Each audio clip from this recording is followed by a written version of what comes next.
বাংলাদেশের কোনো রাজনৈতিক দল তাদের ব্যানার নিয়ে, কারণ এই ঝুঁকি সামনে বড় ভয়, এই অস্তিত্ব বিলীন হওয়ার পথে, সেই ভয় নিয়ে কোনো রাজনৈতিক দল তারা কিন্তু ব্যানার নিয়ে রাস্তায় নামে নাই।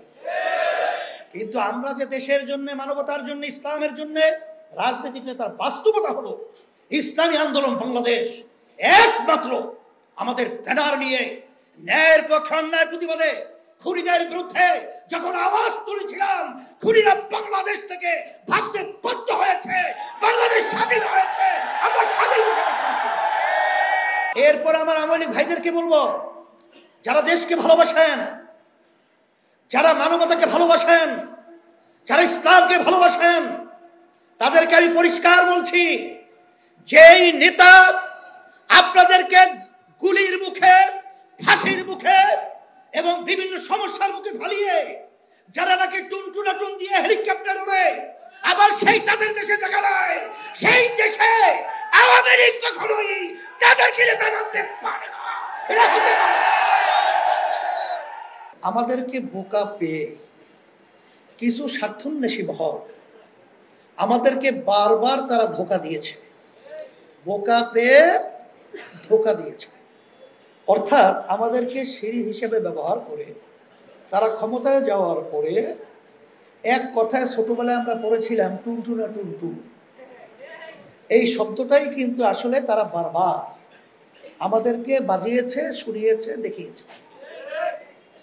আমরা আর ওদের সিঁড়ি হিসেবে ব্যবহৃত হতে চাই না, আমরা আর পরগাছা হতে চাই না।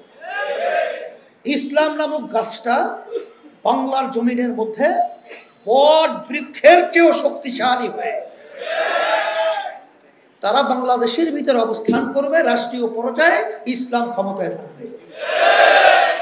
এই চিন্তার ব্যবধানতায় আজকে যদিও নাকি বিভিন্ন সময় আমাদেরকে সিল লাগানো হতো যে আমরা ভারতের দালাল, আওয়ামী লীগের দালাল, ওই বিএনপির দালাল, আসলে আমরা কারো দালাল নয়, আমরা হলে আল্লাহ এবং আল্লাহর রাসূলের দালাল।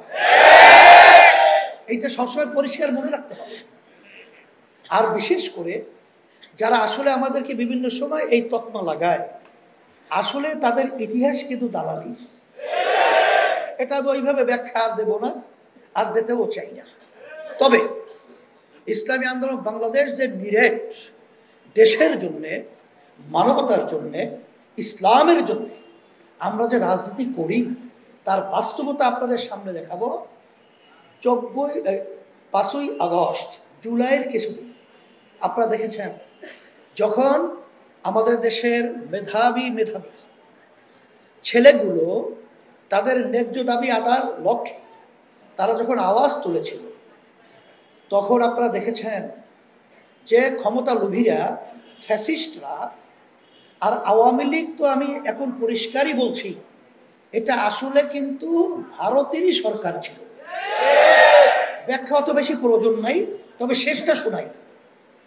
যখন নাকি নরেন্দ্র মোদী এখন যে প্রধানমন্ত্রী হলো, শপথ নেয়ার আগেই আমাদের দেশের কিন্তু প্রধানমন্ত্রী যে নাকি স্বঘোষিত স্বদলীয় প্রধানমন্ত্রী, কারণ সে তো বাংলাদেশের জনগণের ভোটে সে তো নির্বাচিত হয় না, তার দল নির্বাচিত হয় না, তাকে আমরা প্রধানমন্ত্রী বলতে পারি না।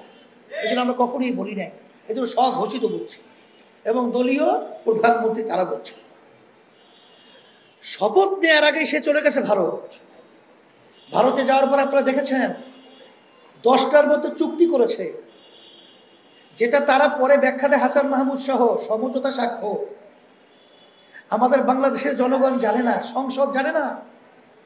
সেই 10টা চুক্তির মধ্যে আমরা ভালো করে পর্যালোচনা করে দেখেছি, একটা চুক্তিও বাংলাদেশের ছোট থেকে ছোট কোন স্বার্থের জন্য হয় না। প্রতিটা চুক্তি হয়েছে ভারতের স্বার্থের জন্য। আল্লাহ হেফাজত করেছেন। আজকে যদি চুক্তি বাস্তবায়ন হতো, আজকে তো আমাদের বাংলাদেশ থাকতো ভারতের একটা অঙ্গরাজ্য, বাস্তবে প্রমাণ হয়ে যেত।